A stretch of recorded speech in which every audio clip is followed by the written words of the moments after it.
अस्वीकरण। यह कहानी वयस्क दर्शकों और उससे अधिक उम्र वालों के लिए उपयुक्त है। कमला एक बहुत स्वार्थी महिला है। उसने पैसों के लिए एक ऐसे इंसान से शादी की जो पहले से शादीशुदा और एक बच्चे का पिता भी था। कमला के पति को मरे हुए एक अरसा बीत गया है। अब वो अपने सौतेले बेटे वैभव के साथ रहती है। वैभव के दिल में अपनी माँ को लेकर इतना डर है कि वो अपनी माँ के सामने एक शब्द नहीं बोल पाता। उसकी माँ जो कहती है उसको सर झुकाकर वही मानना पड़ता है। वैभव, तुमने अभी तक घर का काम क्यों नहीं किया?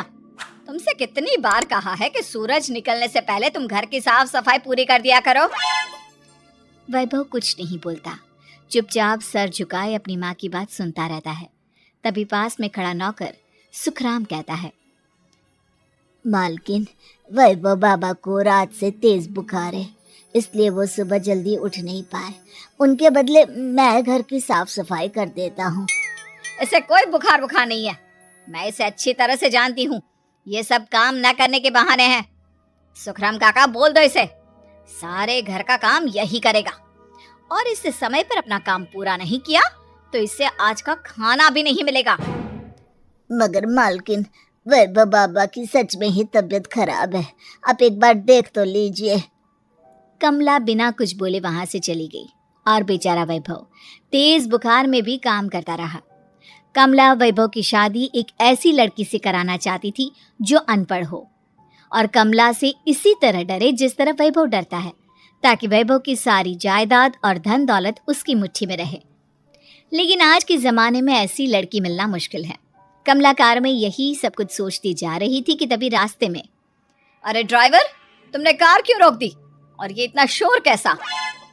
मैडम, आगे कुछ बंजारों का खेल चल रहा है, इसलिए भीड़ लगी है। मैं अभी भीड़ को साइड में करवाकर कार निकालता हूँ। ड्राइवर भीड़ को साइड करके कार निकालने की कोशिश करने लगा कि तभी कमला की नजर रस्सी पर चल रही एक फुलवा नाम की बंजारन पर पड़ी। क्यों ना मैं इस बंजारन की शादी वैभव से करा दूं? ये तो अनपढ़ लग रही है, मेरे पैरों तले दबकर भी रहेगी। मुझे अभी इसके माँ बाप से बात करनी होगी। ये सोचकर कमला ने उन बंजारों से बात की और उन्हें शाम को अपने घर बुलाया। फुलवा के माता पिता वहां उसे लेकर आ गए। उन्होंने इतना आलीशान घर पहले कभी नहीं देखा था। अच्छा हुआ आप लोग आ गए। देखिए, मुझे घुमा फिरा कर बात करने की आदत नहीं है, इसलिए सीधे सीधे मुद्दे पर आती हूँ। मुझे आपकी बेटी बहुत पसंद है। मैं अपने इकलौते बेटे की शादी आपकी बेटी फुलवा से कराना चाहती हूँ। इसके बदले में आप जो चाहो वो ले सकती हैं। तभी फुलवा की माँ कहती है, ये क्या कह रही है मैम साहब, कहीं आप हमारी गरीबी का मजाक तो नहीं उड़ा रही ना? आप मेरे बेटे से मिल लो। अगर आपको मेरा बेटा पसंद आता है तो मैं कल से ही शादी की तैयारी शुरू कर दूंगी। सुखराम, सुखराम, वैभव को लेकर आओ। फुलवा अपनी माँ के कान में फुसफुसाती है, माँ, कहीं इस मेम साहब का छोरा पागल तो ना है? फुलवा अपनी माँ से बात कर रही होती है कि वैभव वहां आता है। फुलवा उसे देखती ही रह जाती है और उसके माता पिता उसकी शादी तय कर देते हैं। शादी वाले दिन किसी को फुलवा और वैभव की बेमेल विवाह की बात समझ में नहीं आती। फिर भी एक औरत कमला से पूछ ही लेती है, कमला जी, आपने अपने इकलौते बेटे की शादी देहाती गवार से क्यों करा दी? ये बंजारन आपके घर की बहू बनने लायक तो नहीं है। कम से कम अपने स्टेटस का ही ख्याल कर लिया होता। बहू तो अपने टक्कर की लाती, आपने तो बंजारन को ही बहू बना लिया। अब कमला को समझ में नहीं आ रहा था कि इस बात का क्या जवाब दे। वो कुछ देर चुप रही और सोच समझ कर कहती है, बहन जी, आपको तो पता है आजकल के बच्चे किसी की बात कहाँ सुनते हैं। मैं तो अपनी बहू एक पढ़ी लिखी और अपनी सोसाइटी की ही ढूंढ रही थी। लेकिन मेरे बेटे ने मेरे सामने इस बंजारन को लाकर खड़ा कर दिया। बोला कि मैं शादी करूंगा तो इसी से। अब भला मैं क्या करती, मुझे अपने बेटे के सामने झुकना ही पड़ा। कमला की ये बातें सुखराम भी सुन रहा था। उसने ये सारी बातें वैभव को जाकर बता दी। काका, मैं तो फुलवा को जानता भी नहीं, फिर माँ मेरे बारे में झूठ क्यों कह रही है? अरे बेटा, तुम कितने भोले हो, तुम्हें कुछ भी नहीं पता। तुम्हारे पिता अपनी सारी संपत्ति तुम्हारे नाम करके गए हैं। तुम्हारी माँ नहीं चाहती कि ये संपत्ति तुम्हें मिले, इसलिए उन्होंने तुम्हारी अनपढ़ लड़की से शादी करवाई ताकि तुम्हारी तरह वो भी अपने हक के लिए आवाज ना उठा सके। सुखराम काका, मैं क्या करूं, आप ही बताओ। माँ के सामने आते ही मेरे हाथ पैर कांपने लगते हैं। मैं माँ को कुछ भी नहीं कह पाता।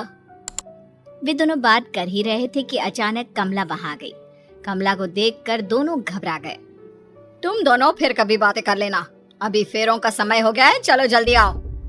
इस तरह फुलवा और वैभव की शादी हो गई।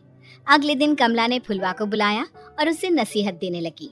देख बंजारन, तुझे मैंने अपनी बहू बना तो लिया है, लेकिन तुझे इस घर में आँख कान मुंह बंद करके रहना होगा।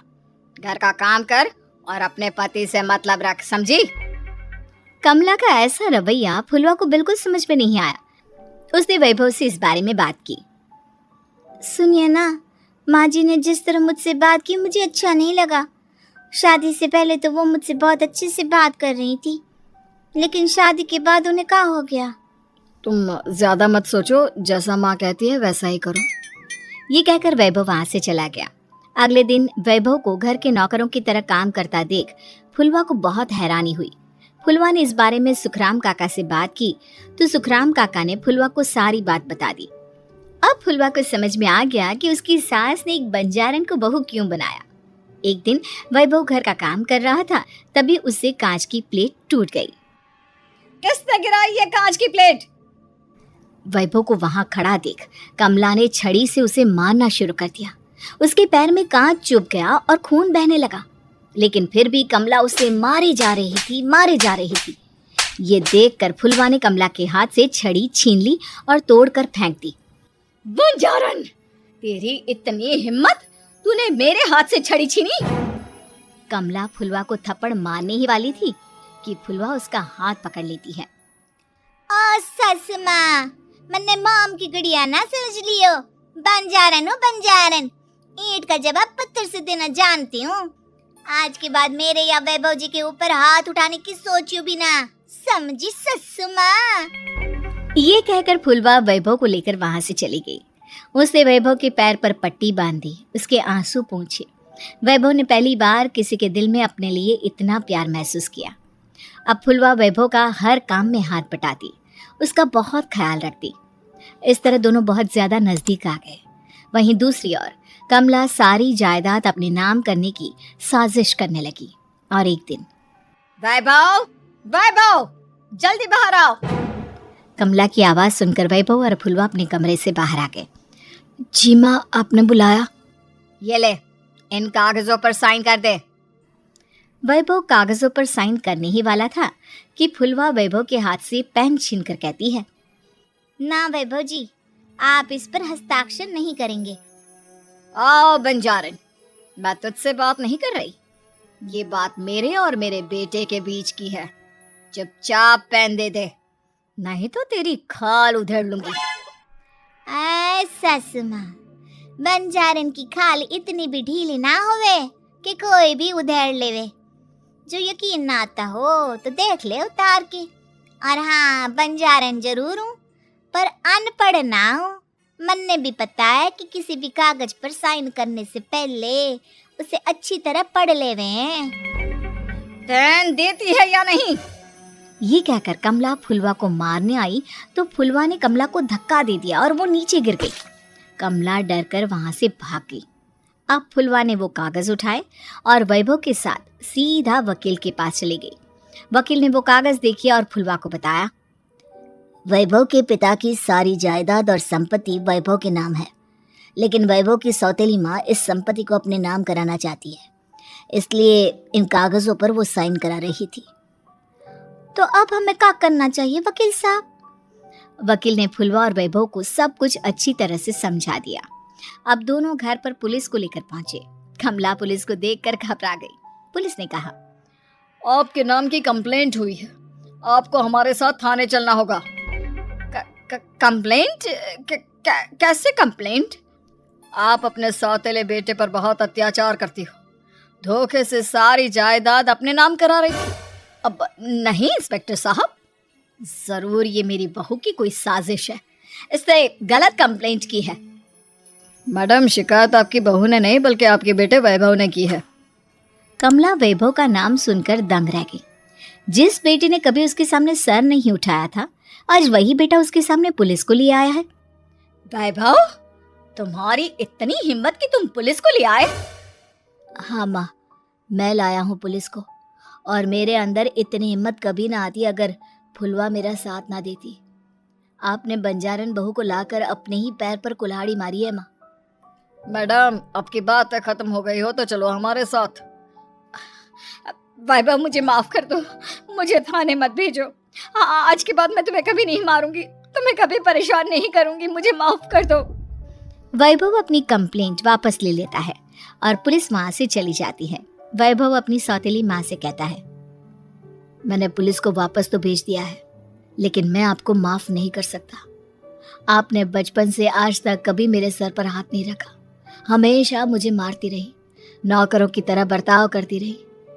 आप इस घर में नहीं रह सकती, चली जाइए यहाँ से।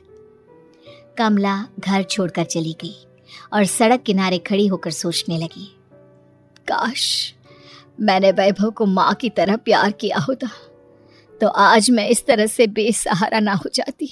अगर कहानी पसंद आई हो तो लाइक जरूर करें, कमेंट करके बताएं आपको एंड का ट्विस्ट कैसा लगा। ऐसी ही फनी, इमोशनल और फैमिली कार्टून कहानियों के लिए पड़ोसी प्रोडक्शन को सब्सक्राइब करें और बेल आइकॉन दबाएं। मिलते हैं नेक्स्ट वीडियो में एक नए जबरदस्त कहानी के साथ।